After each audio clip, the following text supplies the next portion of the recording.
কারখানা থেকে নির্গত হচ্ছে বিষাক্ত ধোঁয়া, ছাই ও পানি। বাতাস ও পানিতে মিশে এসব বিষাক্ত দ্রব্য চলে যাচ্ছে পাশের ফসলের ক্ষেতে। কুষ্টিয়া ৬ উপজেলায় ৫৩টি ছোট বড় শিল্প কারখানা রয়েছে। বেশিরভাগ কারখানার বর্জ্য বাতাস ও পানির মাধ্যমে পৌঁছাচ্ছে ফসলি জমিতে।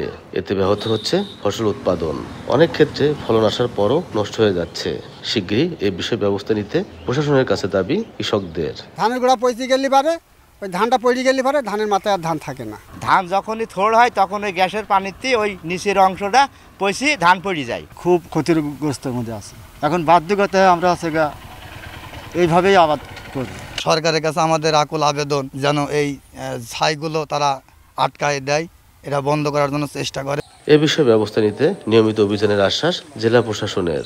স্ট্যান্ডার্ড আছে সেটি মেনে অপারেট করে, সেটির জন্য পরিবেশ অধিদপ্তর এবং জেলা প্রশাসনের অভিযান অব্যাহত থাকে। দূষিত পানি তারা তাদের ফ্যাক্টরিগুলো থেকে নিশ্চিত হচ্ছে, সেটি শোধনের ব্যবস্থা গ্রহণ করবে। না নিলে এটা জেলা প্রশাসন এবং পরিবেশ অধিদপ্তর আমরা মিলে এবং বিসিক সবাই মিলে এটি যে আইনগত ব্যবস্থা তাদের প্রতি গ্রহণ করা হবে। বিসিকের তথ্য মতে কুষ্টিয়ার মোট 2টি প্রতিষ্ঠানের নিজস্ব বর্জ্য ব্যবস্থাপনা রয়েছে।